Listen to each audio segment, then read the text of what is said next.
Je sais que même si vous êtes fâchés, vous m'aimez beaucoup. Merci, je vais rester debout. Je vais passer la parole à l'ange de ce ministère, l'apôtre Gabriel Veil. Merci. Veuillez reprendre vos places. Merci. Hein. Merci parce qu'on peut encore être en silence. Vous ne pensez pas? Donc, soyez encore en silence. Eh bien, merci. Bonsoir, frères et sœurs. Eh bien, encore une fois, nous voulons dire merci à Dieu qui rend la soirée d'aujourd'hui possible. Eh bien, nous croyons que la température ne fait que augmenter, non pas sur le plan physique, mais sur le plan également spirituel. Amen. Et ce soir, nous serons bénis avec la parole de Dieu. Mais avant cela, je crois qu'il est de mon devoir de pouvoir accueillir les serviteurs de Dieu présents dans la salle. Ah. Eh bien, merci. Eh bien, sans plus tarder, je vois vraiment le pasteur, c'est comme une femme enceinte qui est prête à pouvoir accoucher. Vous savez, quand il n'arrive plus à rire, donc il dit, ben, tu me donnes la parole quand? Non, maintenant, je vais te donner la parole. Ouais. Tu peux te détendre, Bishop. Et les bishops Sonny Moukwenze, non, ne l'avait pas présenté. Ah, le présenter, c'est comme si on faisait quoi? On faisait la publicité d'un homme. Non seulement la publicité, c'est un homme qui a accompli des choses sur la terre avec Dieu. C'est quelqu'un qui a marché avec Dieu dans sa marche. Il a dit quelque chose hier de très fort. Je ne sais pas si vous l'avez entendu. Il a dit, depuis que je suis marié, depuis je ne connais qu'une seule femme. Hey! On ne va pas demander ici, lever la main. Tu comprenez? Ça, c'est un péché grave. Vous comprenez? Ça, c'est un péché. Il ne faut pas faire pécher les gens parce que si quelqu'un est en Christ, il est une nouvelle. Les choses passées sont anciennes. Et toutes choses devenues. Donc, alors, on se base sur ça. Toutes les choses anciennes sont passées. Alors, c'est très important. Donc, il est avec sa femme. Ça fait 40 ans. Acclamez bien. 40 ans. Cela est possible? Oui, cela est possible. On peut dire amen. Si Dieu peut le faire avec lui, il peut le faire également avec vous. Ils sont ensemble, ils ont 4 enfants, des enfants qui servent Dieu. Nous avons été chez eux en Floride. Oh, formidable. Non, formidable. En Floride, lors de la graduation, alors que j'obtenais les choses du monde, alors il était là, tu vois, et toute la famille était là. Eh bien, on a passé des moments formidables. On mangeait presque par l'hôtel. Tous les temps, on passait chez eux. Matin, déjeuner, midi, on mange, le soir. Alors, et je crois que je dois avoir augmenté 8,7 kg. Vous comprenez? 8,700 grammes. Alors, donc, alors, ils ont 4 enfants et ils ont une église qu'on appelle la Restauration à travers le monde. La Restauration est représentée à travers le monde. Non seulement à Kinshasa, mais partout dans le monde, vous avez la Restauration. À travers toute l'étendue de la République du Congo et en dehors des territoires nationaux, vous avez la Restauration. Et la Restauration a sorti beaucoup de ministres. Ils ont dirigé une école biblique. Comment s'appelle encore l'école biblique? Chemin d'Emmaüs. Eh bien, l'un de nôtres a même étudié sur Chemin d'Emmaüs. J'ai un fils ici qui a étudié au Chemin d'Emmaüs. On l'a personne Dominique Kabango. Voilà, il est là. Il a étudié là-bas. Eh bien, et c'est un enseignant de la parole. Je vous ai dit que ce n'est pas le type d'enseignant qui saute du matin au soir et transpire. Après, vous ne savez pas, il a beaucoup transpiré. Il a dit quoi? Non. C'est clair. Donc, il passe plus de temps à communiquer la parole qu'à sauter. Alors, donc, soyez préparés. non pas à écouter est-ce que je parle à quelqu'un, non. Donc, soyez rassurés que Dieu vous parle. On n'a pas besoin de vous poser la question. Vous comprenez? Donc, Dieu vous parle, vous êtes là pour qu'il vous parle. J'aime l'attitude de la question que Pierre a posée au paralytique. Il dit, regardez-nous fixement. Amen. Cet homme attendait d'eux quelque chose. Mais il a dit, il faut nous regarder fixement. As-tu faim et soif? Regarde fixement. Il y a des fois, il y a des mouvements qui dérangent. À l'occasion de rire, tu vas aux toilettes. Non, c'est un démon. Tu vois, il faut les lier. Tu vois, ça peut arriver, mais il y a des gens qui ont un esprit de bougeotte, qui bougent à tout moment. Vous comprenez? Détendez-vous, soyez calme, disposez votre esprit à faire quoi? À recevoir. Vous comprenez? Et il y a des choses qui se passent pendant qu'il lit même la parole. Et pendant qu'il parle, avant la fin, quelque chose va se passer. Et tu dois en être convaincu et préparé pour recevoir des dieux. Je crois que cela sera ainsi. Sans plus tarder, frères et sœurs, aidez-moi à accueillir cet homme de Dieu. Bien-aimé dans le Seigneur. Mesdames, mesdemoiselles et messieurs, citoyens et citoyens du royaume, héritiers des promesses.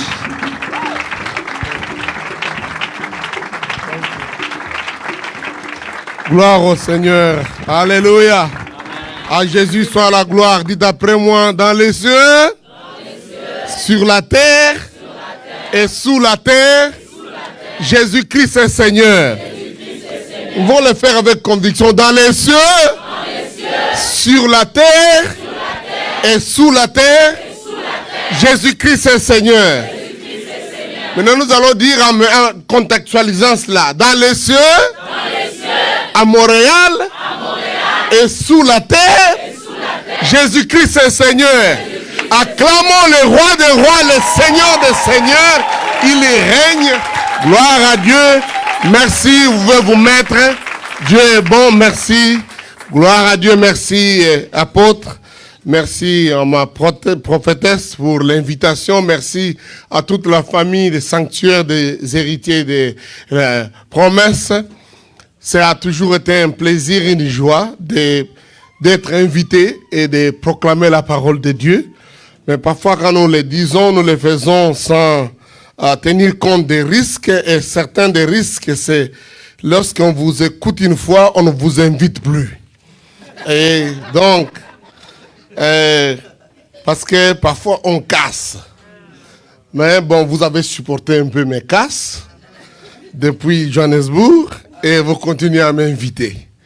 Donc, nous louons Dieu pour cela. Hier, vous étiez là et vous n'avez pas fui. Donc, on a quand même été un peu bon.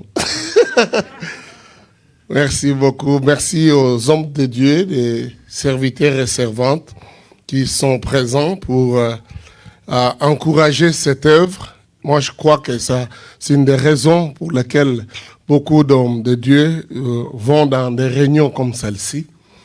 Mais aussi, c'est un moment où nous équipons nous-mêmes. Donc, nous ne pouvons que louer Dieu pour ces opportunités. En tout cas, pour moi, non seulement je suis l'orateur à cette conférence, mais je suis en train d'être nourri pendant cette conférence. Je dois le dire, Paveille, c'est un ami. Je regrette de ne pas prendre part au moment de louange depuis qu'on a commencé. Non, je ne suis pas le prédicateur là qui a atterri et disparaît après avant la prédication et après la prédication. Je suis un frère en Christ. Je prends part au culte, j'adore. Donc, je n'ai pas encore vraiment écouté. J'ai vu un peu quelques jeunes gens sauter ici. Bravo, c'était quand même bien. Donc, j'aime un peu ça. Le milieu où j'évolue, ça me manque. Hein? Donc, le milieu où j'évolue. Moi, j'évolue dans le milieu où on n'a pas encore compris la puissance de la musique congolaise. Donc, vous comprenez? Donc, alors, ce que je fais souvent dimanche, je mets oui, de tous ces avant-là. Et puis, je me réjouis, je transpire, et puis je me change. Et puis je vais là-bas pour... il faut quand même, comprenez. Donc là, on est à l'air. Là, on dit, bon, quand on dit, I'm dancing for the Lord, et puis il danse comme ça. I'm dancing for the Lord. Oh, I'm glad. Oh. Puis je regarde, je dis, mais ces gens, ils sont vraiment... Bon, mais, comme j'ai déjà eu ma dose avant de venir, vous comprenez? Donc ça me manque ce live que vous vivez ici. Donc il faut en profiter. Bon, si vous n'avez pas compris, mais c'est ce que je voulais dire, que j'aime prendre part à cette partie du culte. Moi je crois de tout mon cœur qu'au ciel, il y aura la tribu de Juda qui dirigeait la louange et les Congolais. Ça, je vous le garantis. Je le crois. Je ne blague pas, je crois ça. Si Dieu n'a pas fait ça, j'ai fait déjà la demande. Il faut que la tribu de Juda et nous, on dirige la louange et puis les autres vont suivre. Et là, il y aura un peu de lingala sans faute. Donc, en tout cas. Donc, le ciel, c'est aussi parmi des choses que Jésus est en train de construire pour nous, vous comprenez? Donc, il est fait. Et pendant qu'il construit, il faut commencer à faire les demandes. Donc, moi, j'ai déjà posé la nôtre. En tout cas, vous pouvez vous moquer de nous en toutes choses en tant que Congolais. Mais, pour la musique, en tout cas, nous serons en train de vous conduire dans la louange. Alors, donc, acceptez Jésus. Si vous voulez douter, venez avec moi au ciel. Nous verrons et vous comprendrez que Dieu écoute ma prière. Gloire au Seigneur. Amen. Donc, si vous n'êtes pas Congolais, ne soyez pas offensés. Impliquez-vous seulement. Faites partie de ça. Donc, parce qu'on est bien. Donc, chez nous, c'est dans, comme on dit, Namakila. Hein? Donc, je voyage dans le monde, j'étais partout. J'ai dit, mais mon Dieu, nous sommes meilleurs. Nous sommes meilleurs. Donc, même quand on fait des fausses notes, c'est toujours bon. Oui. Je dis à mes amis qui sont musiciens congolais, quand je vous invite auprès de mes amis là, il n'y a pas de dièse, il n'y a rien. Tout est bon. Parce que notre musique n'est pas écrite, n'est pas donc... On improvise tout et ça marche.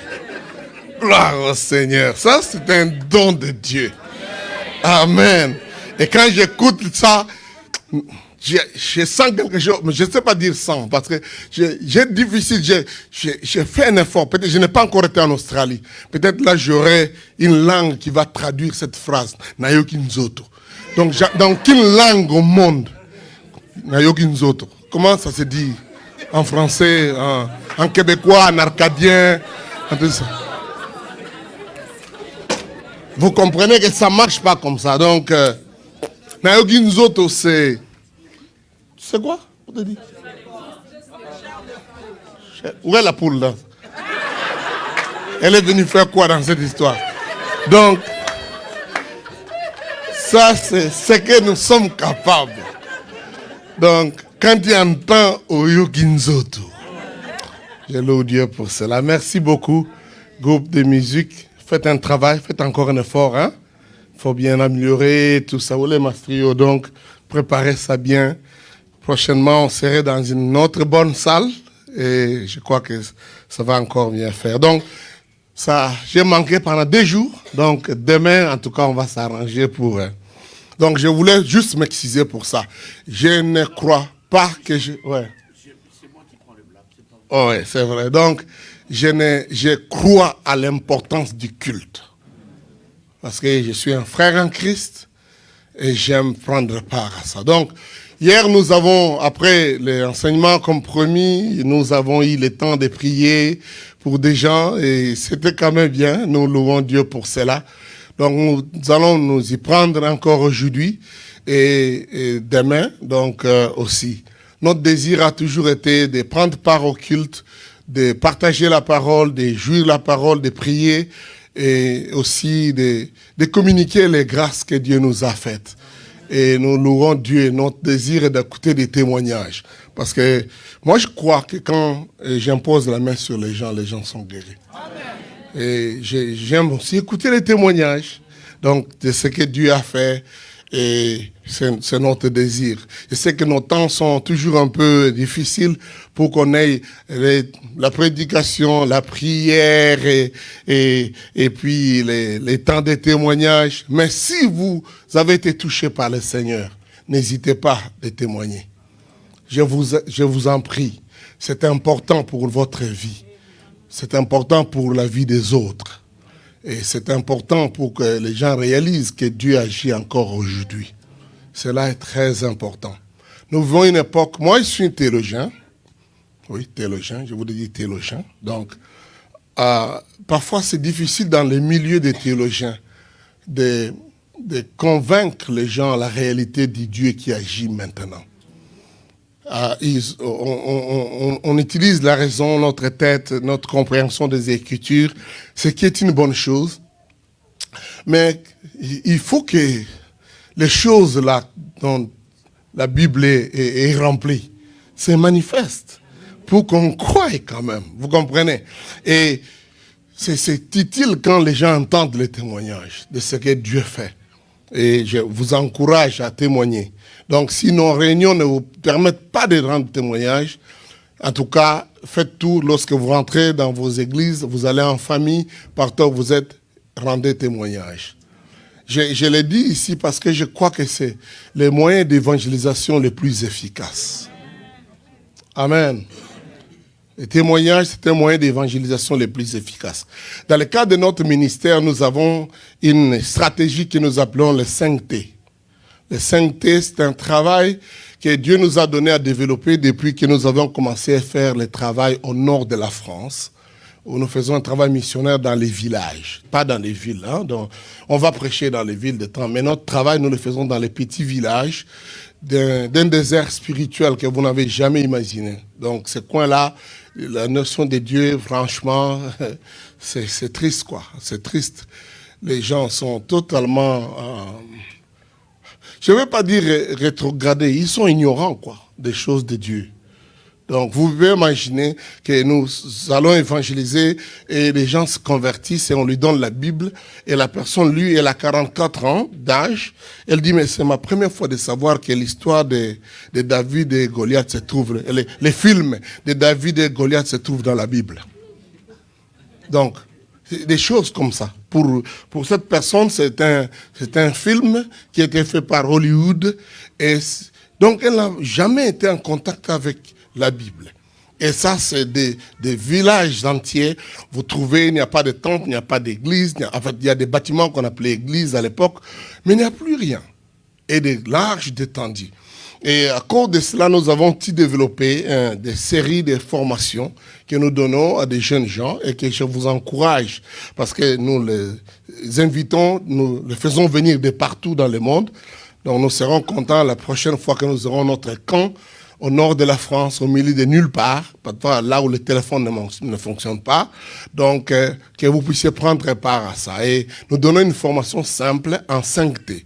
Donc, le premier T, c'est servir Dieu avec votre temps, servir Dieu avec votre temps, servir Dieu avec votre talent, c'est le deuxième T, servir Dieu avec votre trésor, le troisième T, servir Dieu avec votre témoignage et servir Dieu avec toutes les technologies nécessaires.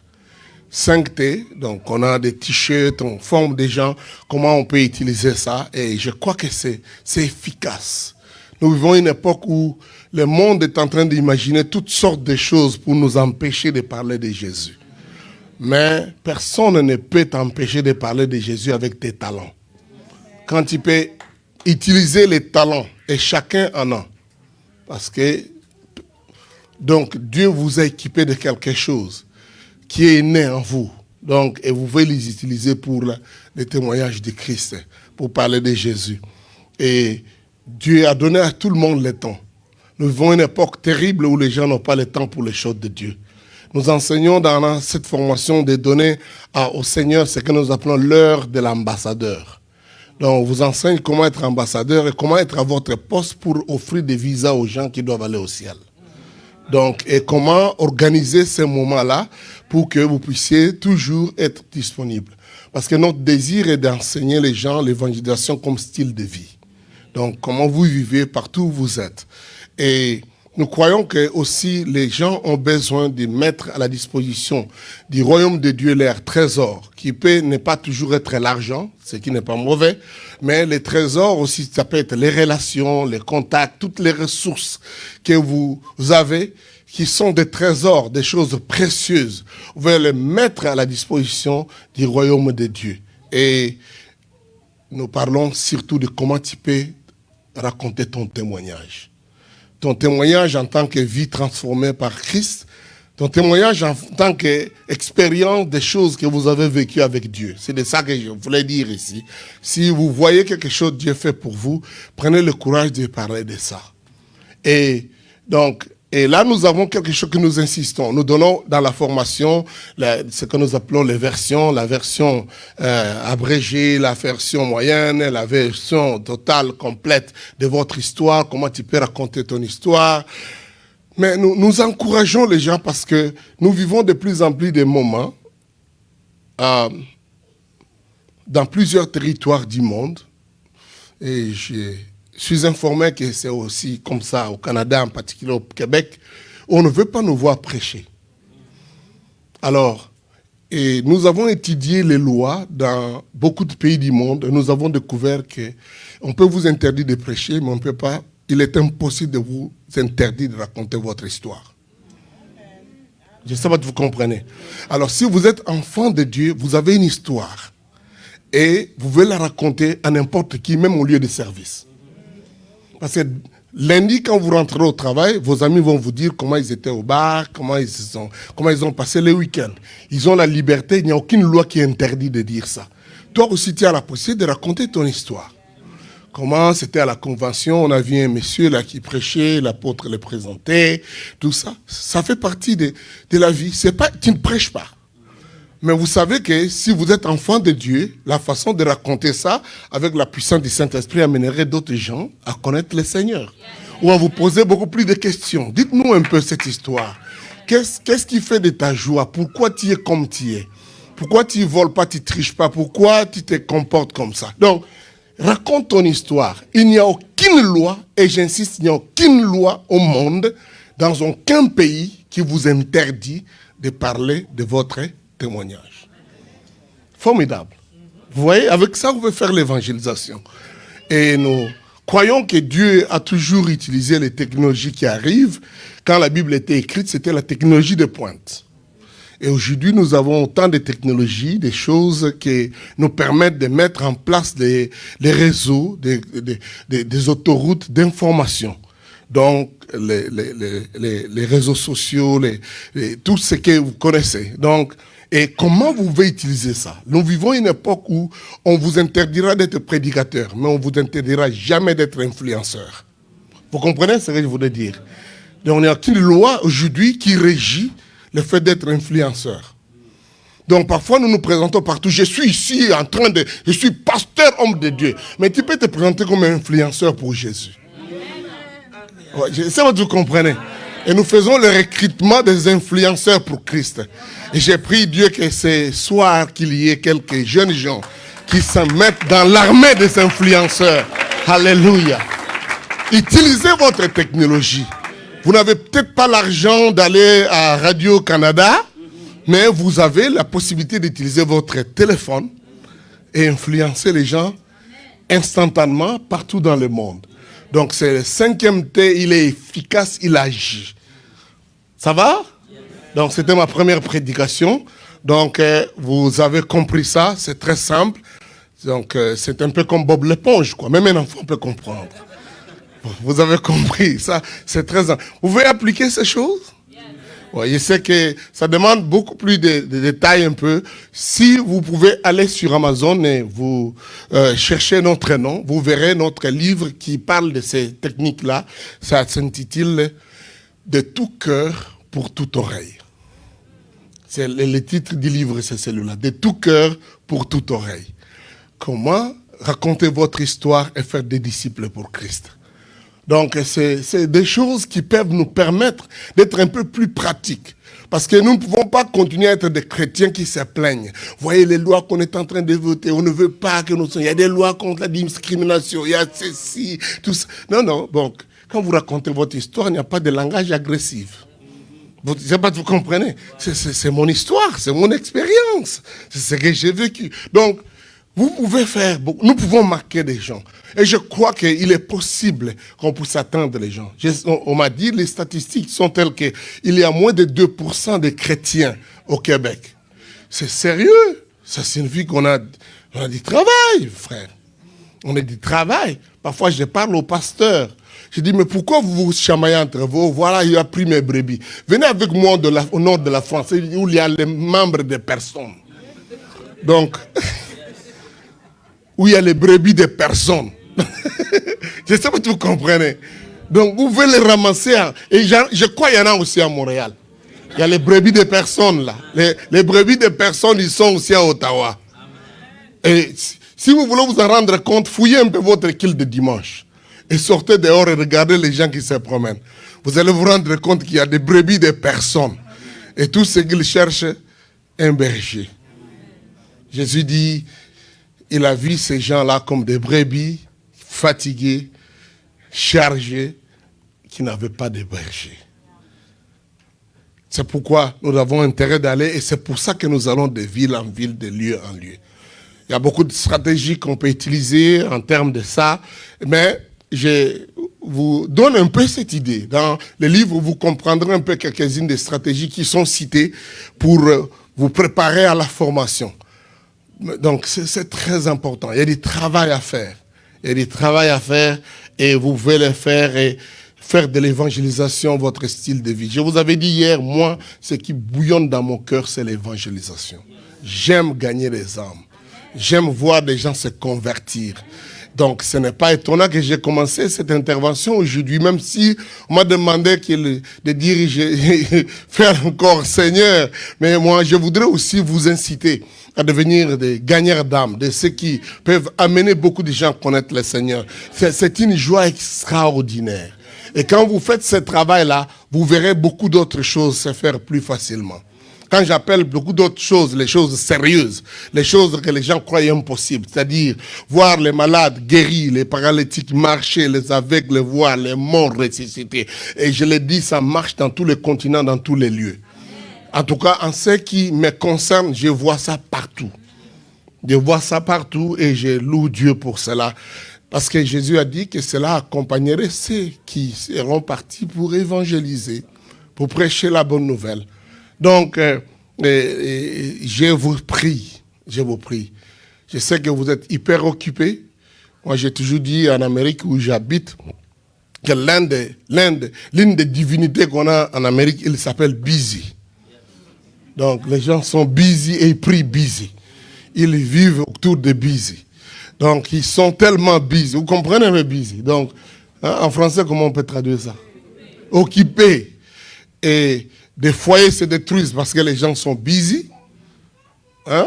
Donc, vous comprenez, la vie chrétienne de plusieurs personnes est refroidie parce qu'on est occupé. Les gens n'ont pas le temps pour les choses de Dieu.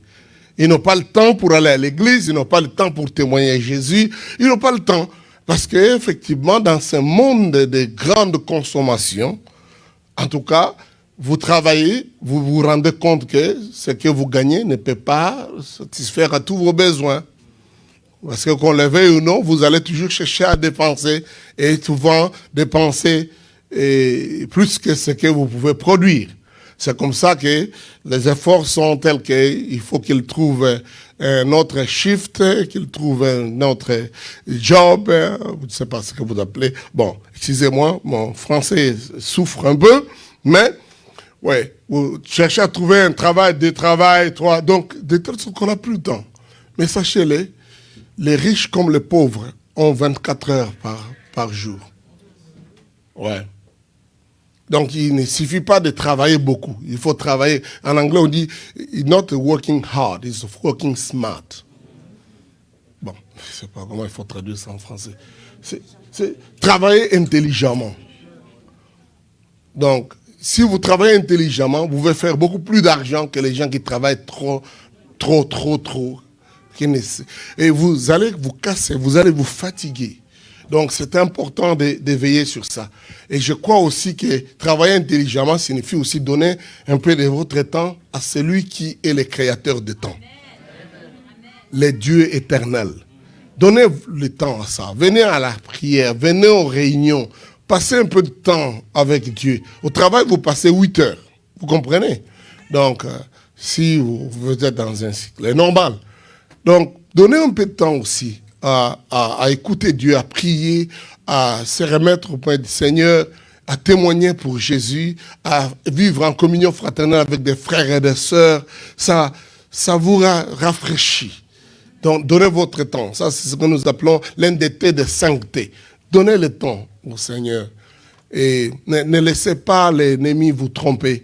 Et beaucoup de gens aujourd'hui, malheureusement, ils donnent leur temps à ce que j'appelle une passe à Satan. C'est-à-dire, quand vous lui demandez qu'est-ce que tu fais, oh, je fais un peu de passe-temps.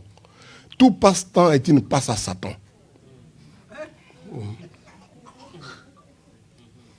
Donc, utilisez sagement votre temps. Amen. C'est très important.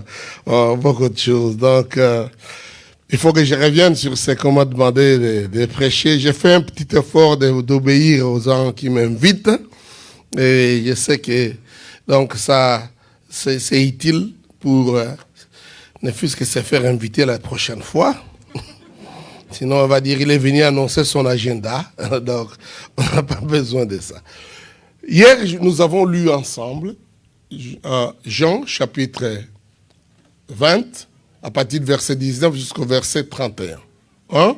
Nous avons raconté, on nous a raconté l'histoire de Jésus, après sa résurrection, qui apparaît aux disciples, qui leur donne des preuves qu'il est ressuscité, et l'un d'eux n'était pas là, et quand les autres rendaient le témoignage, ils ont dit, non, nous doutons de ton témoignage.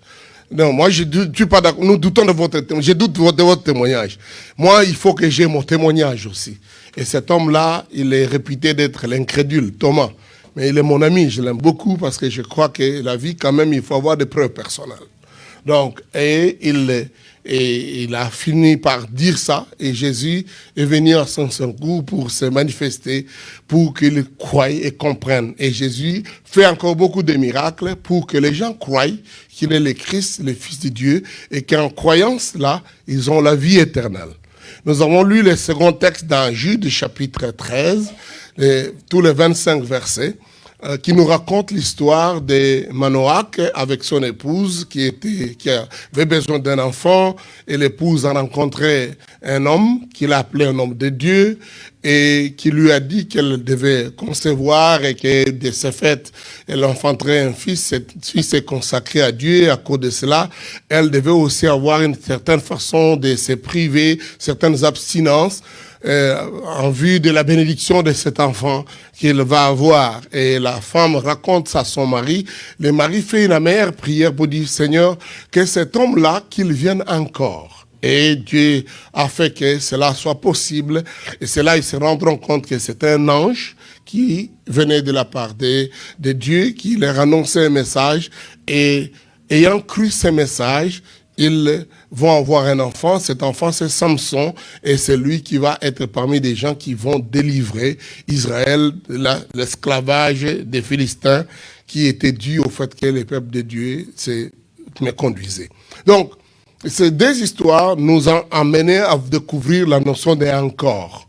Aujourd'hui, je voudrais dire certaines petites choses.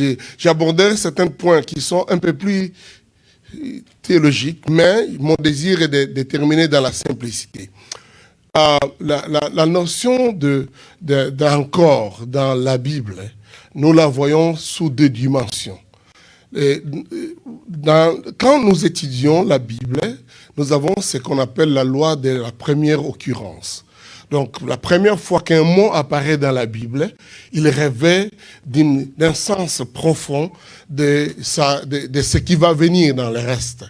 Et parfois, la première occurrence, c'est juste un mot dans un verset, mais la première occurrence aussi peut être un contexte entier. Et nous nous retrouvons dans la Bible, dans le livre de Genèse, qui est l'un des livres où il y a la plupart des premières occurrences des mots bibliques, des termes bibliques, et aussi les mots encore. Dans ce livre de Genèse, nous avons 2 fois que le mot encore apparaît, d'abord comme ce qui n'est pas encore.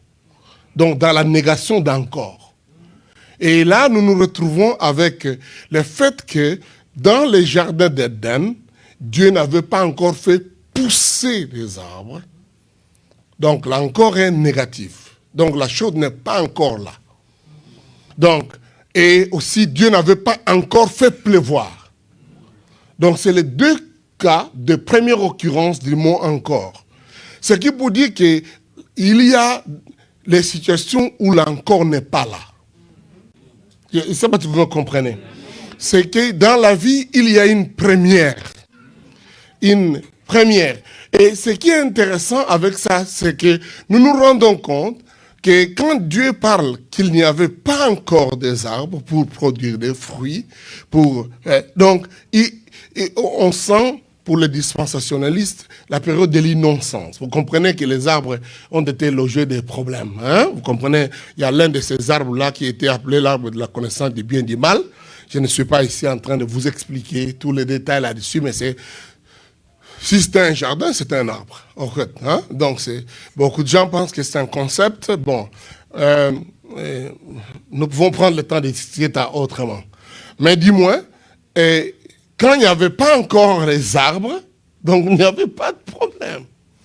Mais maintenant, Dieu amène les arbres. Est-ce que les arbres sont des problèmes? Non, parce qu'il fallait qu'il y ait des fruits. Mais ces arbres constituent un problème parce que ça ne peut pas évoluer sans qu'il y ait des pluies. Et la pluie devient aussi comme un problème qui doit en fait, une solution à un problème. Retenez ceci, je vais aller un peu vite. Si vous ne comprenez pas toutes choses, restez éveillés parce que vers la fin, ça sera trop simple, donc on va prier. Donc, alors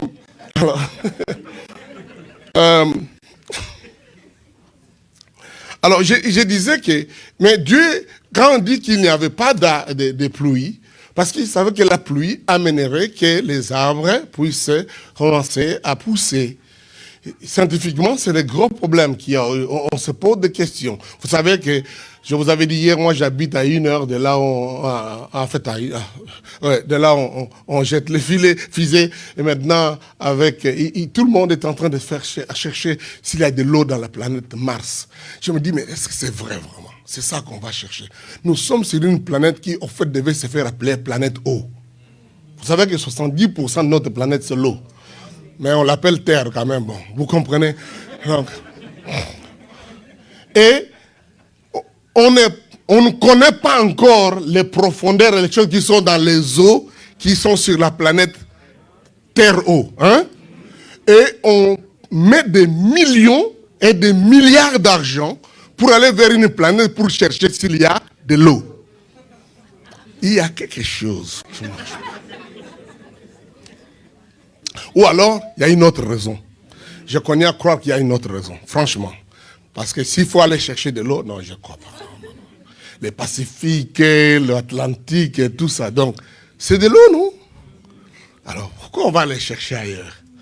Donc, mais vous comprendrez que plus tard, cette eau qui devait être la bénédiction, résoudre les problèmes qu'il y avait dans la terre, dans les jardins, va devenir le problème au 6e chapitre de Genèse.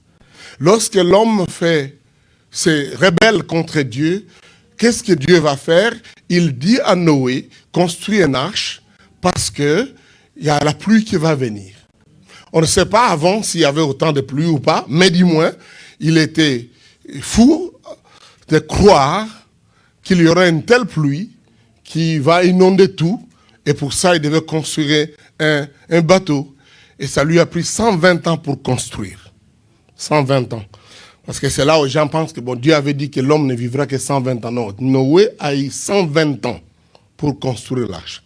Donc, il construit et l'eau devient le problème. L'eau a détruit.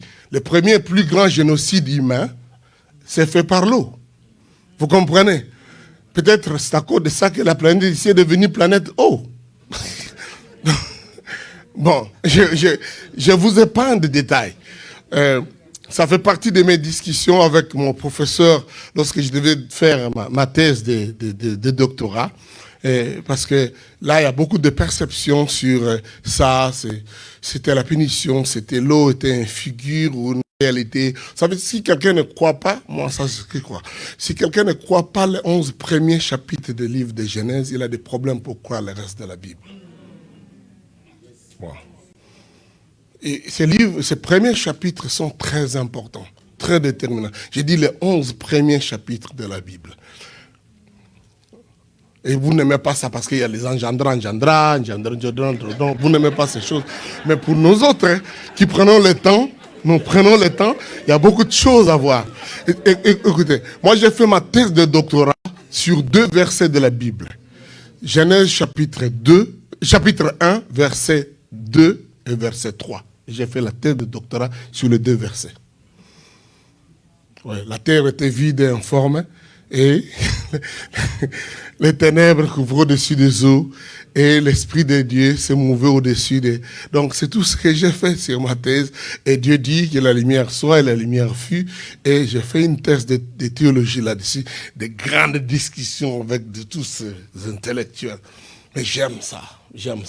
Ça fait partie des choses que j'aime. Donc, discuter des choses. Je me souviens, j'étais à l'université de Manchester en Angleterre. J'ai fait une conférence et puis quelqu'un m'attendait en bas.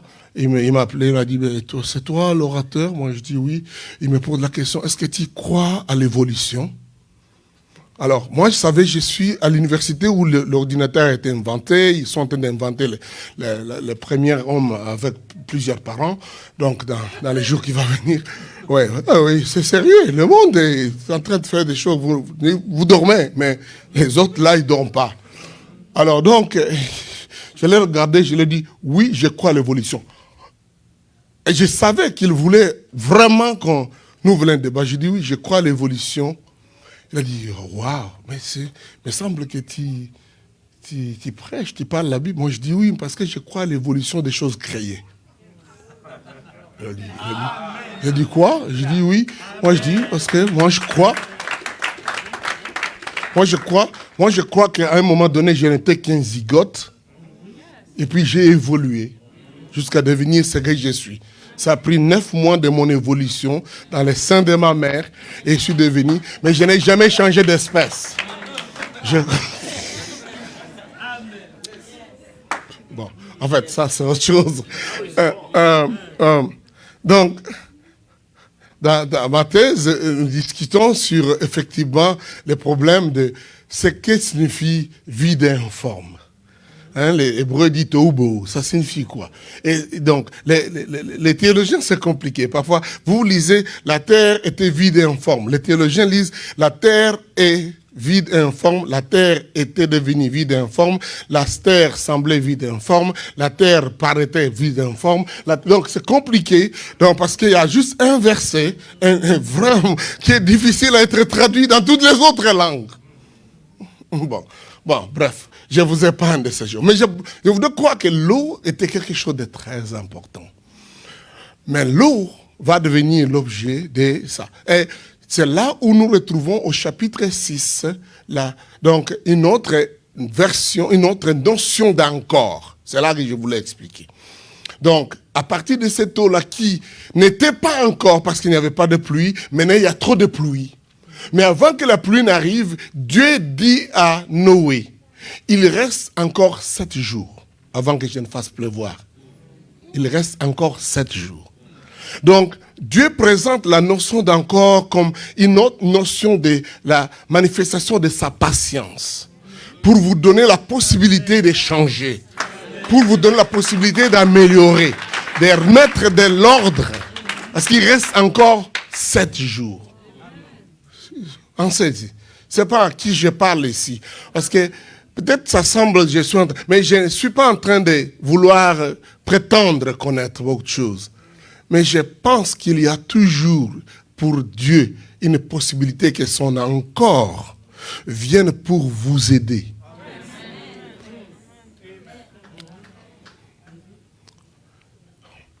Et vous verrez dans les récits de Noé, la notion d'encore est importante.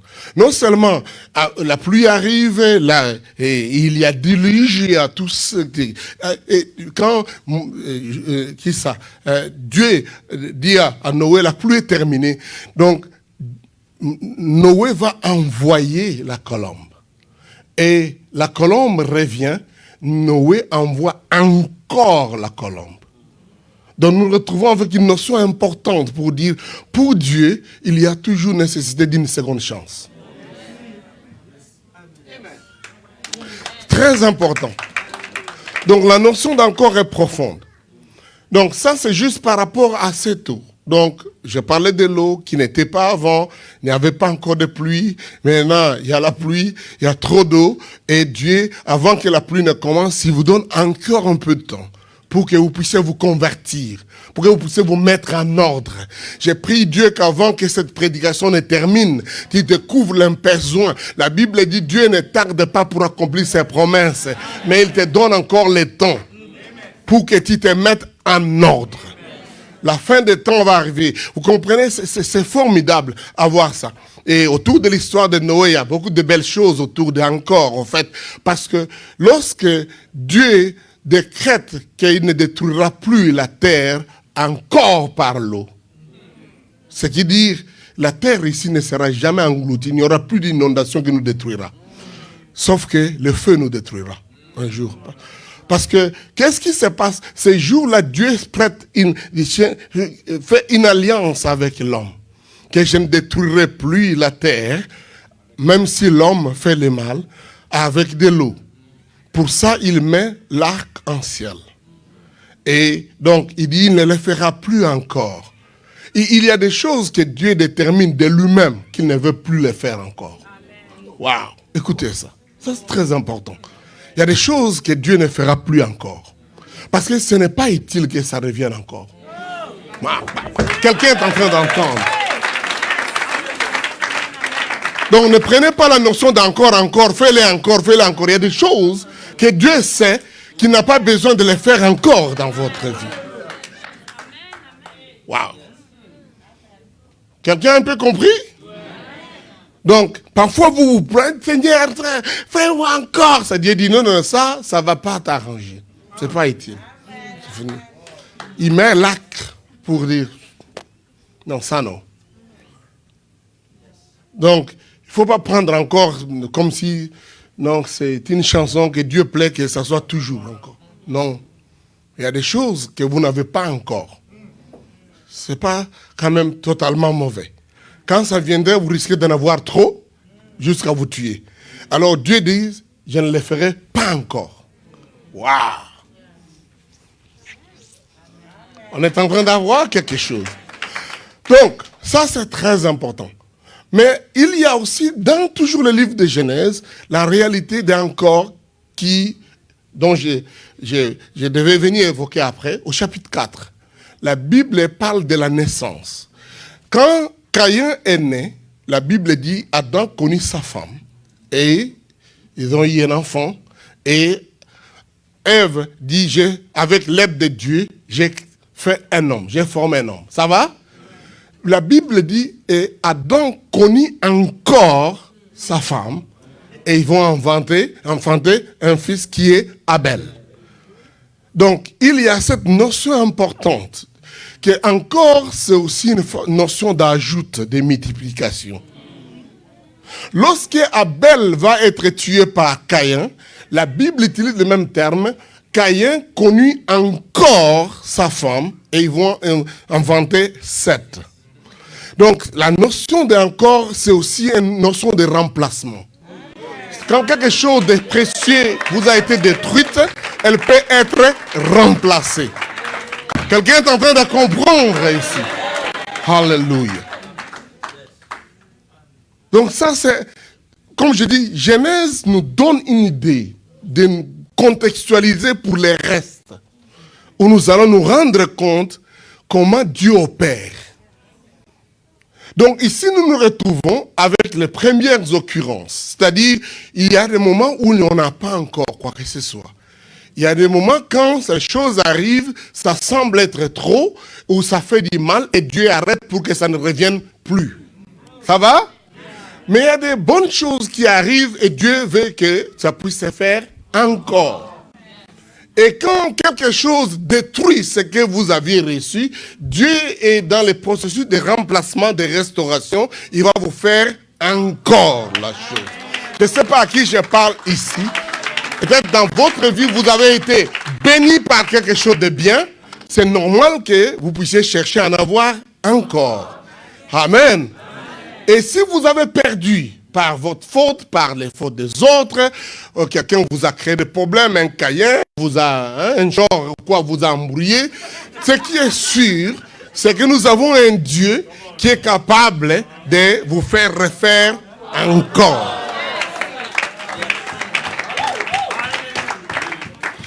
C'est là où je me pose des questions. Pourquoi les gens, quand ils parlent de délivrance, ils vont chez le diable? Nous allons auprès du diable pour récupérer ce qu'il nous a pris. C'est faux. C'est pas normal. Quand le diable a pris quelque chose, c'est déjà souillé. Allez auprès de celui qui est capable de faire encore. Encore. Tu dis, Seigneur, Seigneur, j'ai perdu, mais j'ai besoin d'encore. J'ai besoin d'encore. Alléluia. Et la chose merveilleuse que nous voyons dans la Bible, lorsque Dieu fait encore dans l'esprit de nous faire récupérer ce qu'on a perdu, il nous donne toujours en mesure supérieure en qualité et en quantité. En mesure supérieure. J'ai écrit un livre qui s'appelle Les principes de la restauration. Ça a plus de 300 pages, vous trouvez ça sur Amazon. En fait, même autour de ma thèse, je parle un peu de ça. Le principe de la restauration, l'un des principes de la restauration, c'est que la restauration est obligatoire. Dieu est le Dieu d'encore. Dis avec moi, Dieu est le Dieu d'encore. C'est ça la restauration.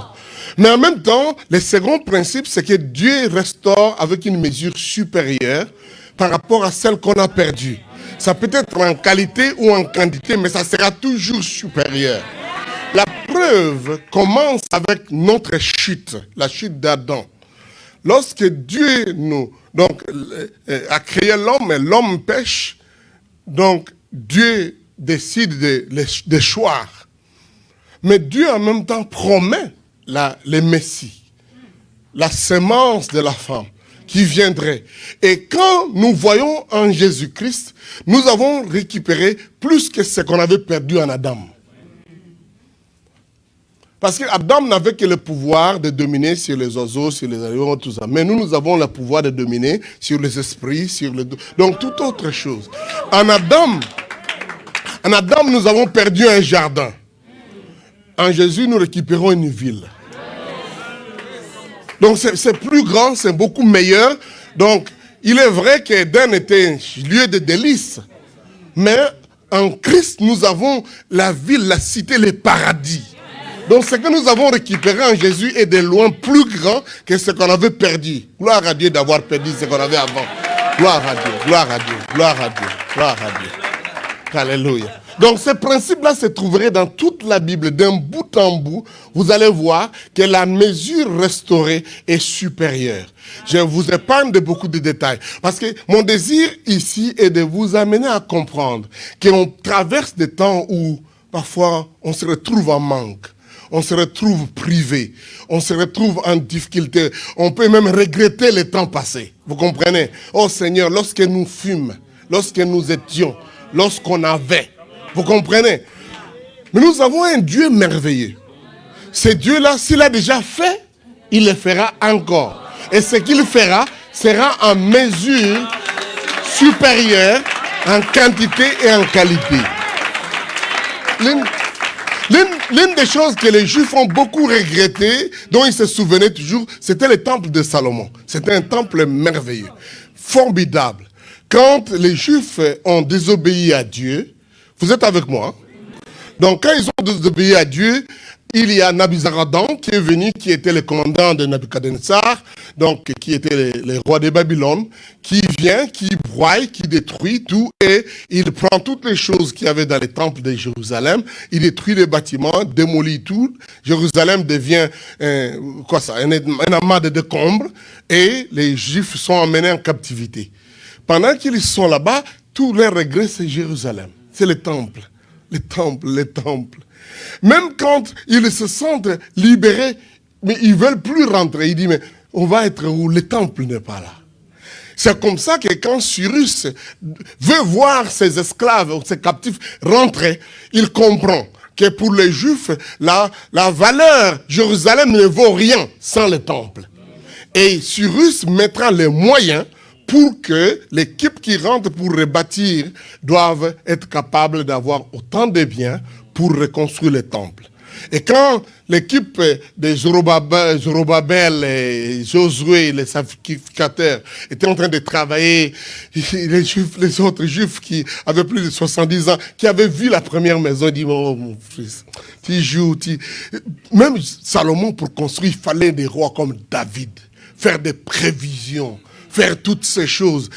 Nous venons, nous sommes malheureux, nous revenons captifs, on n'a pas de mots. Comment ça va se faire? Et on dit, l'enfant, tu joues, Zorobabel, qu'est-ce que tu fais là? Ça va pas marcher. Voilà d'abord la montagne des immondices. Qu'est-ce qu'il doit faire? Et Dieu envoie 2 prophètes. Le prophète Zacharie et le prophète Agé. Les 2 prophètes disent au peuple, prenez courage. Vous avez vu les mains de Zorobabel poser les fondements. C'est bien l'avons achevé ce travail. C'est pourquoi il ne faut pas mépriser les temps de faibles commencements.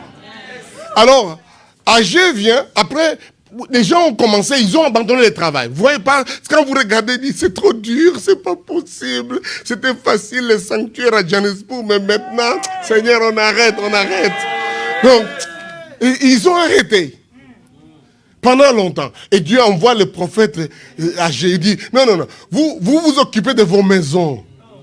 Mais la maison de Dieu s'est arrêtée. Rebâtissez. Parce que tous les efforts que vous faites, c'est comme si vous mettez un salaire dans un sac troué. Parce que ces gens-là, ils sont exhortés par tous les vieux loups. Tous ils disent, ah non, ça ne va pas marcher. C'est pas possible. Ici, la terre est aride. Ça ne peut pas marcher, c'est dur. Vous comprenez, ce n'est pas possible. Alors Dieu dit à Agé, réconforte le peuple, dites-leur quelque chose de fort. C'est quoi? La gloire de la dernière maison sera plus grande que la gloire de la première maison. Dites après moi encore. Dites très fort encore. Peut-être quand tu te regardes, tu as de l'âge, tu as vieilli, tu as perdu. Mais Agé dit, la gloire de la dernière maison sera plus grande que la gloire de la première maison. You hear that? Dis, fais-le encore.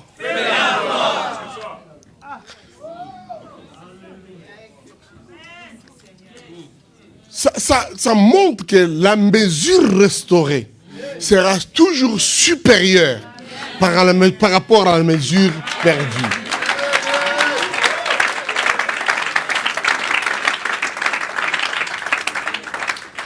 Donc ne désespérez pas, ne laissez pas tous ces gens qui vous disent ça va pas marcher, votre famille est bloquée, vous êtes embrouillés, ça ne marchera jamais, vous comprenez, c'est pas possible, vous avez déjà pris de l'âge, qu'est-ce qu'il faut faire encore, on ne peut plus rien, vous avez détruit votre vie. Mais nous créons un Dieu vivant, un Dieu d'encore. Dites, fais-le encore, Seigneur. Car la gloire de cette nouveau temple sera plus grande que celle que Salomon avait construite. Que quelqu'un prenne ça et mette ça en application pour sa propre vie. Vous avez perdu des choses, vous vous êtes retrouvés. J'ai dit la notion d'encore. Oui, c'était un peu compliqué quand je commençais à expliquer, mais vous avez un peu compris maintenant. Hein? Donc il y a certaines notions qui sont dans la Bible. c'est la parole de Dieu. Elle a une logique. Elle a des principes que vous pouvez voir comme un fil d'un bout en bout. Et ça n'échoue pas. Ça va d'un bout en bout. Donc même si vous avez, comme dit, les périodes, comme on dit, sombres, les périodes où vous ne comprenez pas. Vous lisez les chroniques, l'engendra. Mais Dieu comprend, au travers de tous ces engendras, que la gloire de la dernière maison sera plus grande que celle de la première. Je ne sais pas quel méandre tu passes ces derniers temps. Nous prions un Dieu qui est prêt à faire encore. Et ce qu'il va faire pour toi sera plus grand. Parce que ce principe, Dieu l'applique même dans toutes les formes de restitution. Quand vous lisez dans Exode 22, vous lisez dans Proverbe 6, on dit quand quelqu'un a volé quelque chose, il ne peut pas retourner exactement ce qu'il avait volé. Il doit retourner, restituer avec une mesure supérieure. Il doit retourner plus. Et un monsieur a bien compris ça. Zachée était un type qui volait de l'argent. Quand il a rencontré Jésus, il a dit non. Si je volais à quelqu'un, je vais lui retourner 4 fois. Mais la meilleure illustration, c'est Job. Waouh! Pensez à ce monsieur. Il a perdu des enfants, il a perdu de bêtes. Vous pouvez lire son histoire au 1er, 2e, 3e chapitre. Jusqu'au point où il a maudit même ce jour de sa naissance. Et les amis sont venus, ils l'ont foncé davantage. Mais, plainte et tout ça après, et Dieu lui a dit, tu n'étais pas là, tu ne comprends pas ce que j'ai fait. Moi, je suis un Dieu de principe. Je suis un Dieu d'encore. Le chapitre 42 de Job termine, il dit, Dieu, donc, rétablit Job. Dites avec moi encore. Dieu rétablit Job. Et il lui donna le double de tout ce qu'il avait perdu. La mesure supérieure. Alléluia. Il lui donna le double. Waouh. Pensez à ça. C'est formidable. Donc ne pensez pas que ce que nous disons ici encore, c'est juste un slogan. Mais c'est un principe biblique. Et ça se trouve d'un bout en bout. Nous avons un Dieu vivant, réel. Il connaît le mal qu'il y a dans le monde. Mais Dieu sait qu'il doit restaurer. C'est pour ça qu'il y a le nouveau ciel et la nouvelle terre. Dans ma thèse, j'ai discuté avec les profs parce qu'il y a plusieurs tendances autour de la compréhension du verset 1, 2, 3 de Genèse 1. Alors, les uns disent, Dieu au commencement créait les cieux et la terre. Et puis, la terre était parfaite. Et puis, c'est devenu informe. C'était détruit parce qu'il y a un chaos d'eau qui est arrivé à cause du chaos de la chute de Lucifer et que le monde a été détruit et qu'au verset 3, Dieu a commencé la récréation. Donc, quand Dieu dit que la lumière soit, tout ça, tout le reste, c'est la récréation. Ça, c'est l'une des conceptions des gens que je ne partage pas entièrement. Bon, mais du moins, ils pensent ça, qu'avant, il y a eu un monde qui était merveilleux, que Dieu a créé, tout était parfait, et puis quelque chose est arrivé, et puis tout s'est détruit. Alors, Dieu a commencé à refaire. Donc, dans les principes, il voit que Dieu ne veut pas que tout se perde. C'est comme ce qu'on appelle le premier principe de la thermodynamique. Rien ne se perd. Donc, il faut absolument qu'il y ait une récupération. Et Dieu a recommencé à refaire. Mais aussi, il y a une autre tendance à laquelle je partage. Je crois qu'il y a dans les chapitres, donc dans cette histoire de verset 2, il y a la notion de commencement faible, informe, vide. Les théobooù, là, c'est comme si ça ne donne pas l'air. Et Dieu aime ça. Dieu fait partie des gens comme nous vivons. Moi, je dis moi-même, j'ai été un petit zigote, vous comprenez, un petit rien. Et donc, beaucoup de choses, ça peut être avec ces faibles commencements. Et Dieu a donné à ça ce principe de l'amélioration, du progrès, de l'évolution des choses pour que le monde soit ce qu'il est aujourd'hui.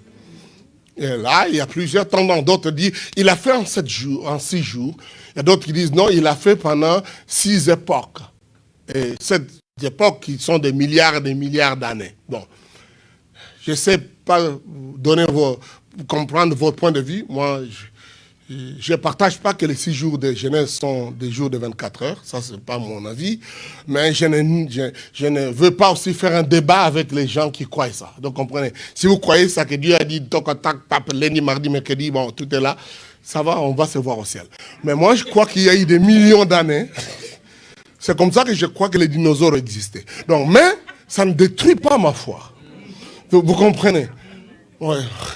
J'ai dit à quelqu'un, j'ai dit, si c'était 24 heures et que Dieu a créé Adam et Ève le 6e jour, donc ils ont juste eu quelques temps pour qu'Adam commence à être là et puis regarde, il n'y a personne. Et puis Adam commence à donner les noms à tous les animaux, tous les autres dans ces jours-là. Et puis jusqu'à ce qu'il constate qu'il n'y a pas quelqu'un comme lui. Bon, en fait. Bon.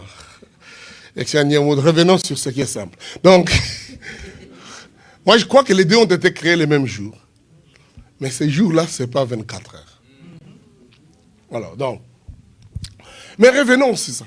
Le travail que Dieu fait, c'est un travail de perfectionnement, d'amélioration, de croissance.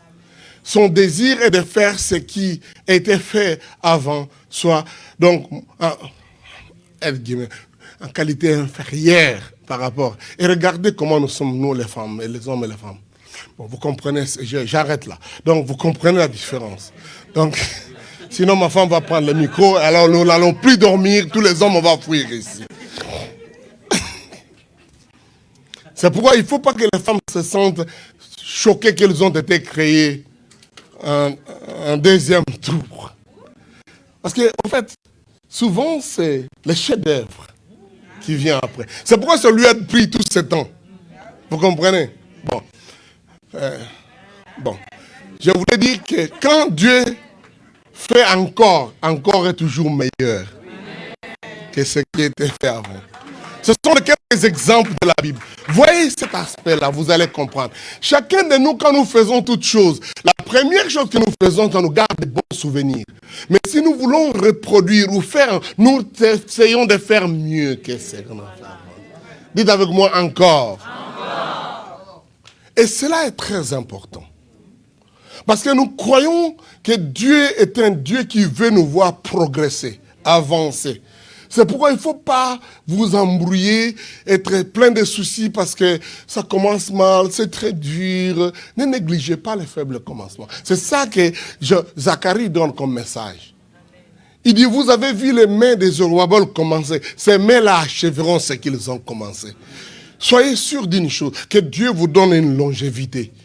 Que vous viviez jusqu'à voir achever ce que vous avez commencé. Alléluia. N'abandonnez pas. C'est là le message aussi des âgés. Abandonnez pas. Même si les gens vous disent c'est rien, c'est pas bon, vous comprenez, petit garçon, qu'est-ce qu'il va faire? Il y a une grande... Zacharie a dit, qui est petite grande montagne devant Zorobabel? Tu seras plané. Tu seras plané. C'est pas quelle situation difficile dans laquelle tu te retrouves. Mais on vit toujours autour de toutes ces choses qui tentent de nous décourager. Quand Dieu apparaît à Gédéon, il lui dit, le peuple est dans l'esclavage. Ils sont en difficulté. Mais Dieu appelle cet homme-là qui est en train de périr, qui est en train de cacher des choses. Je vous épargne, je n'ai pas le temps de lire tous ces textes, mais c'est bon. Si vous êtes lecteur de la Bible, vous pouvez voir ça, Juge chapitre 6. Il cache, il est peureux. Dieu lui dit, non, vaillant héros, tu es fort. Parce que Dieu ne le voit pas comme il est. En fait, Dieu ne te voit pas comme tu es. Dieu te voit comme tu seras. Dieu te voit aussi à la hauteur de la tâche qu'il te confie. Pas par rapport à ce que tu as comme équipement, par rapport à ton arrière-plan, background. Hein?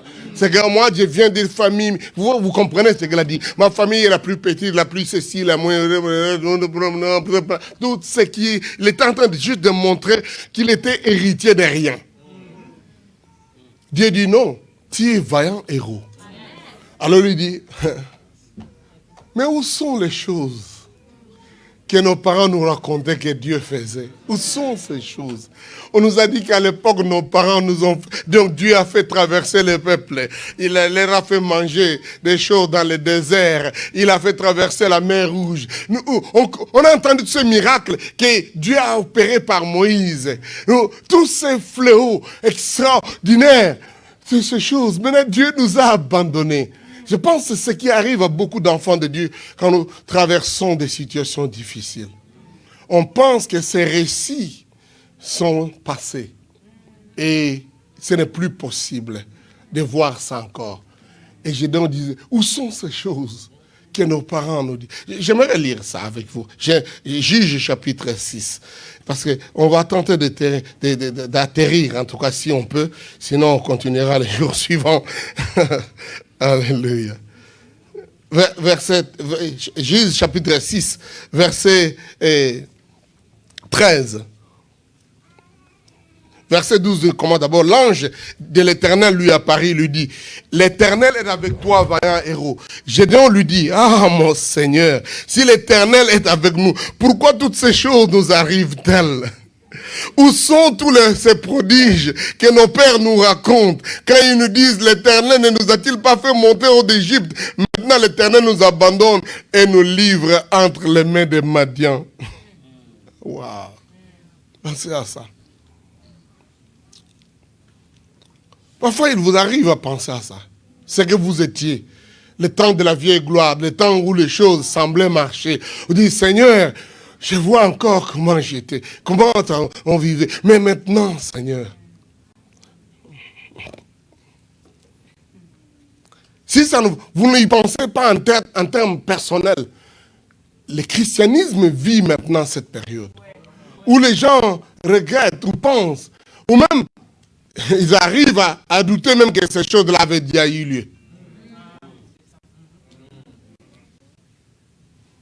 Ils disent non, ça doit être des fables. C'est pas vrai que réellement Élie a pris son manteau, il a tapé, le Jourdain s'est séparé. Non, il commence, mais si c'est vrai, mais où est le Dieu d'Élie? Où sont ces choses qu'on nous racontait? Où sont ces miracles? Quand on nous dit que Jésus a vu les fils de la veuve de Naïm, il a dit, enfin, lève-toi, et les garçons se lèvent. Il dit, ces choses-là, on ne les voit plus. L'Église traverse des temps durs. Ce qui fait que parmi des gens, des théologiens, à force de ne plus voir ces choses, donc ils ont commencé à prendre 1 Corinthiens chapitre 13 comme un livre de justice. Un chapitre dit, oui, les miracles cesseront. Les miracles ont déjà cessé, le temps des miracles est révolu. C'est ça qui arrive. Lorsque Dieu ne fait pas encore, ça vous fait douter jusqu'à croire qu'il ne peut pas le faire.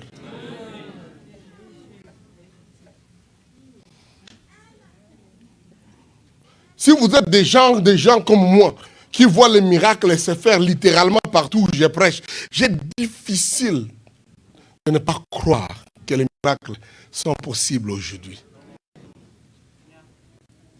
Quand je pense à mon propre vie, moi, j'ai un défaut terrible.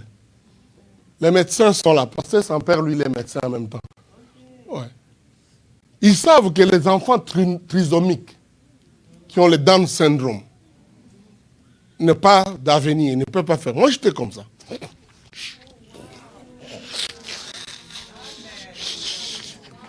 J'ai vécu comme ça pendant.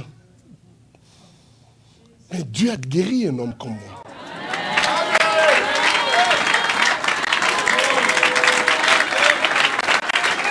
Dieu est merveilleux. Dieu fait des miracles.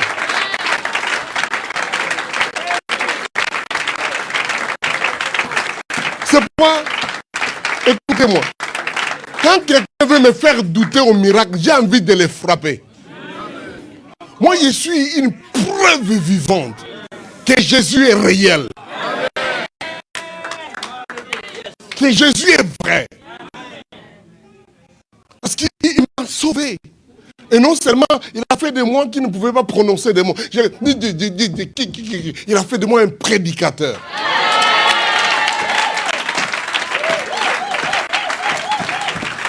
Je voyage dans le monde entier, je vis parce que je parle. Et c'est pour ça que mes prédications sont longues. J'ai récupéré les 17 ans. que je ne savais pas parler. Pauvre diable.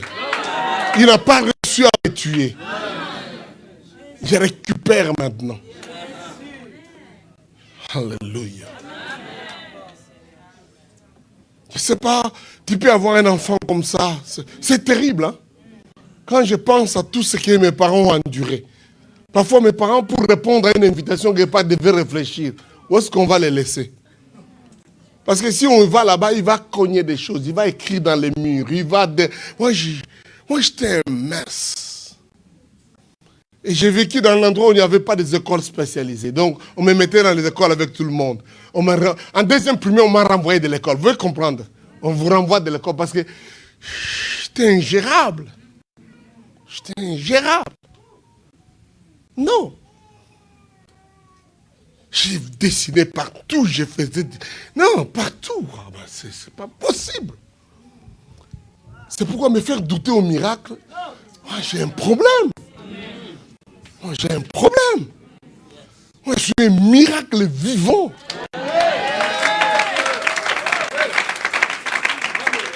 Non seulement il m'a guéri, parce qu'à l'époque, j'avais un visage là qu'on dit chez nous, vous comprenez? Donc, un visage là, hein? Un peu comme un être humain, vous comprenez? Mongoloïde. Et il m'a transformé. Voilà comment je suis beau. Pensez à ça. Ça va? Quand moi je me suis converti et que Dieu m'a guéri, une des premières choses que j'ai faites, c'est de rentrer chez mes parents et prendre toutes mes photos avant et brûler ça. Parce que je paraissais pas bon, quoi. Vous comprenez? Mais quand Dieu m'a guéri, il a changé mon visage. Avant qu'il change mon visage, moi j'ai fait 6 tentatives de suicide. Parce que ma vie n'était pas de sang. Tout le monde s'est moqué de moi. À l'école, on devait me bouler tous les jours. Je devais avoir des problèmes. Je devais me bagarrer pour vivre. Parce que je ne sais pas parler. Je ne sais pas expliquer ce que je voulais dire. J'avais toujours tort. Mais Dieu m'a épargné. Je vous épargne des détails. Dieu m'a protégé. Pauvre diable, il n'a pas réussi à me tuer. Il a des problèmes aujourd'hui. Je vais dans le monde entier pour les massacrer. Alléluia. Quand j'ai dit à ma mère que j'ai brûlé toutes les photos, elle a dit non, il fallait garder, on t'aimait comme tu étais. J'ai loué Dieu pour mes parents. Ils m'ont aimé comme j'étais. Et si j'avais gardé les photos, j'allais vous montrer, vous allez dire waouh.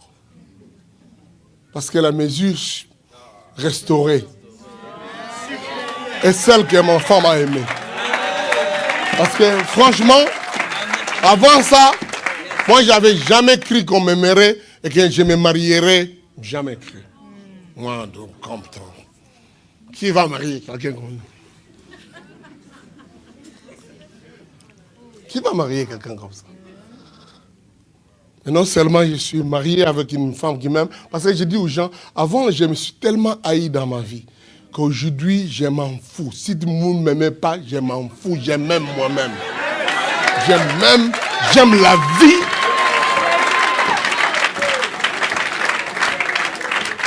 Avant, j'ai tout fait pour me tuer parce que je n'avais pas la... Aujourd'hui, si tu veux me tuer, soit je te tue avant ou je fuis. Je ne suis pas prêt à mourir. J'aime la vie. Et ma vie a de la valeur. Elle est importante. Je vais de nation en nation pour dire aux gens qu'il y a de l'espoir. Ce Dieu-là est capable de transformer des gens. Alléluia. Quelqu'un est en train de m'entendre? Et puis quand j'entends des théologiens qui disent là-bas, voilà, vous comprenez, les temps des miracles est révolu. J'ai dit, mon Dieu, qu'est-ce que tu veux dire? Le vrai problème, parce qu'ils vivent pendant très longtemps sans voir ces choses. Si on vit pendant longtemps sans voir, moi j'ai dit aux gens, mais comment les gens restent dans la foi sans avoir vu le miracle? Moi j'ai des problèmes avec ces gens. En fait, je vous loue, hein.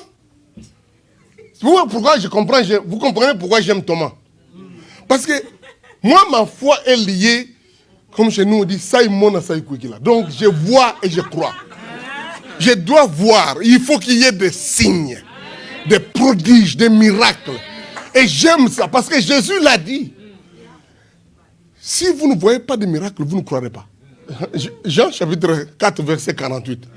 Donc je suis parmi ces gens-là. Et j'en ai vu. Non seulement dans ma propre vie, mais dans mon ministère, de lieu en lieu où je vais. Des gens sont transformés. Des cœurs transformés. Des gens malades sont guéris. Les morts ressuscitent. Les paralytiques marchent.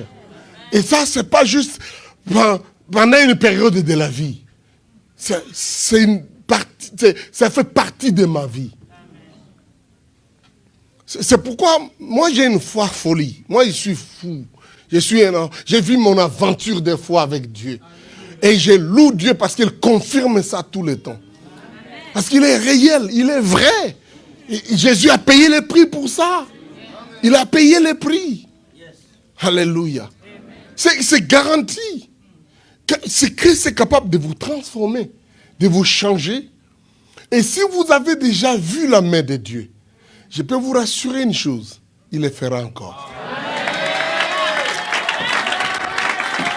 Mais il vous arrive des moments où vous avez... Moi, je me souviens, je faisais une campagne d'évangélisation en plein air, comme j'aime souvent.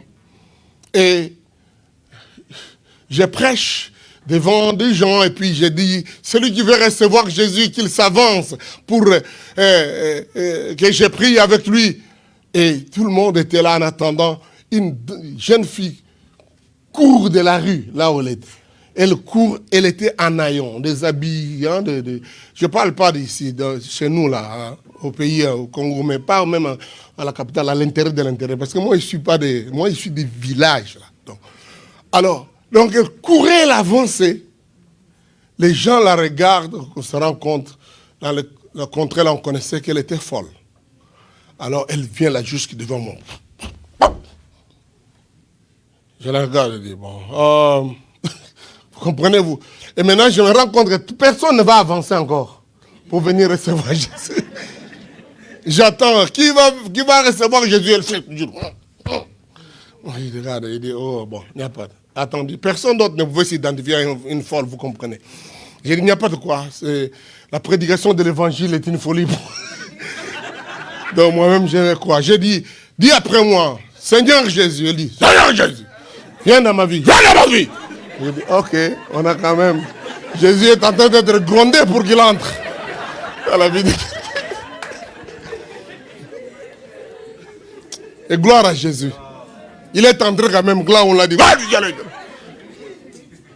Après, bon, on va prier. J'ai prié pour la personne. Et personne d'autre n'est venu. J'ai dit, bon, on disperse les gens. Peut-être c'était 300 ou 400 personnes. Les gens sont partis. Pour moi, c'était comme si la campagne a échoué. Mon Dieu, comment ça?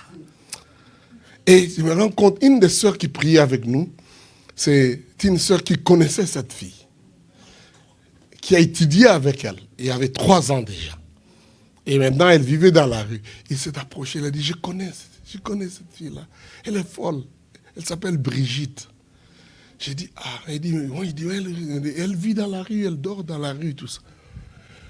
J'ai dit, mais qu'est-ce qu'on va faire? Moi, il dit, mais on peut l'amener chez moi à la maison. À l'époque, je n'étais pas encore marié. On peut l'amener à la maison. Et la sœur, là, a réussi. Elle est allée l'appeler. Je ne sais pas comment. Elle a reconnu Brigitte. On a marché. Elle a marché jusqu'à chez moi. Et quand on venait maintenant, tu vois, elle fait tout le quartier est informé maintenant. Voilà, hey, Brigitte, on l'amène chez moi. Je commence à prier. J'ai dit, Seigneur, tu dois faire un miracle ici maintenant. Tu dois délivrer cette fille. Et le moment où je voulais dire, bon, on va prier maintenant, j'ai entendu une voix. Elle a des gris-gris, des fétiches. Il faut qu'elle enlève ces fétiches. Je lui ai dit, tu as des fétiches sur toi, tu dois enlever avant que je ne prie. Elle m'a regardé, elle dit, qu'est-ce que tu veux dire? Moi, je dis, tu as des fétiches, tu dois enlever ça. Elle a dit, non. Et moi, je dis, tu as des fétiches, j'ai entendu la voix, tu dois enlever ça avant qu'on ne prie. Elle a dit, non, tu ne veux pas qu'on prie, alors tu ne veux pas de moi ici. Moi, je dis, on va prier. Alors, il y a la sœur qui était avec moi, elle s'appelait sœur Augustine. J'ai prié, j'ai dit, Seigneur Jésus. Elle a crié, elle tombe par terre. Elle tombe par terre, elle déchire tous ses habits. Elle reste toute nue. Waouh! Moi, quand je dis, oh, le temps que la sœur, là, heureusement, elle avait un pagne, hein, donc elle enlève, Christine enlève un de ses pagnes, elle couvre. On vient toucher comme ça. Elle me dit, mais, frère, mais elle est morte. Waouh! Elle est morte? Qu'est-ce que tu veux dire? Il dit, elle est morte. Il la touche. Augustine était une infirmière, elle regarde, elle prend le pied et dit, non, elle est morte. On dit, oh, moi, qu'est-ce que je veux faire? Moi, on va me créer des problèmes. D'un pasteur vient de tuer quelqu'un chez lui. J'ai prié, Seigneur, fais les choses. Rien. J'étais là, troublé. Je ne sais pas, vous autres, quand vous parlez de la foi, Dieu a sa façon de faire. J'étais tellement troublé, désespéré. On a attendu 30 minutes, 1 heure, 2 heures. Le corps devient complètement froid. J'ai dit à Augustine, bon, on va attendre le soir. Moi, je ne peux pas laisser mon ministère se détruire. On va prendre les corps d'abord. Elle était folle, on va aller jeter ça la nuit.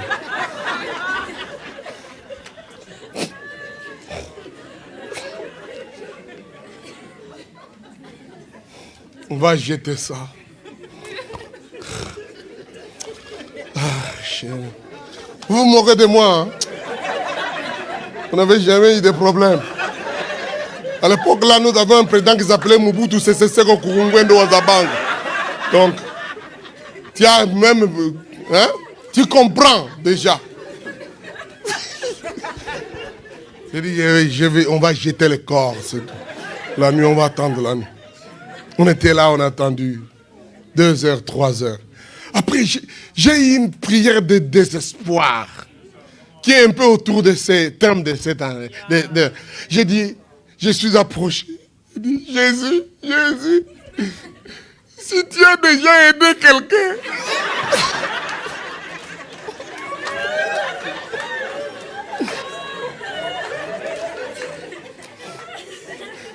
si tu as déjà aidé quelqu'un, Jésus, fais que cette fille revienne à la vie. Si elle va connaître folle, je m'en fous, mais qu'elle revienne à la vie.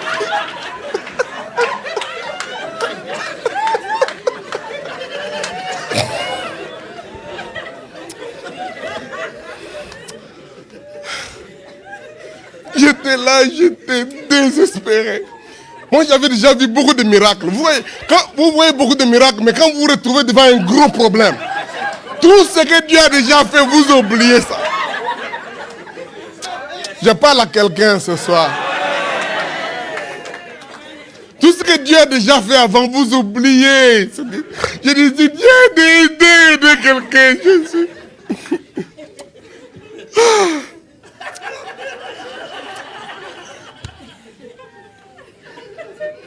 Et là, pendant qu'on était là, j'ai senti comme quelque chose, comme une sorte de foi. J'appelle pas ça la foi en moi. Donc, tu vois la foi don là qui vient. Qui n'est pas en vous, mais que Dieu vous donne. Je m'approche, je dis, Brigitte, lève-toi. Elle se lève.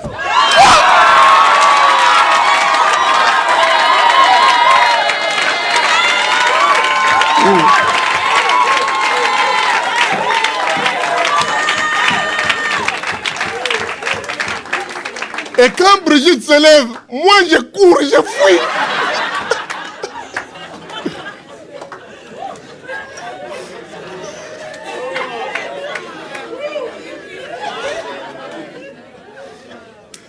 Elle commence à crier. Il lui dit, ces choses-là que vous disiez, ça se trouve dans ces habits-là. Et quand on regarde Brigitte, et écoutez les miracles, Brigitte avait maintenant les cheveux peignés. Elle était très bien maquillée. Instantanément. Elle a fait 3 ans de folie dans la rue. 3 ans. Elle avait les cheveux peignés instantanément. Elle était maquillée. Quand vous parlez de la mesure restaurée, instantanément, Brigitte était différente. On a pris Brigitte avec la sœur là, et la sœur a dit, je connais leur maison, on va aller chez eux. On a avancé Les jours où on arrive comme ça chez sa mère regarde et dit, Brigitte, ma fille, c'est exactement comme ça qu'elle est sortie de ma maison. Il y a 3 ans. Formidable. Et non seulement ça, nous étions au mois d'avril. Au mois de juin, au mois de mai, Brigitte a repris les études. Elle était en 6e des humanités lorsqu'elle était devenue folle. Elle a fait 3 ans dans la rue. Elle a repris les études, elle a fait les examens d'État en cette année-là, au mois de juillet. Elle a eu le diplôme, elle est allée étudier à l'Institut supérieur de commerce. Elle a eu son diplôme de graduat. Et elle est mariée, elle a eu 2 enfants. Ça, Dieu est très fort.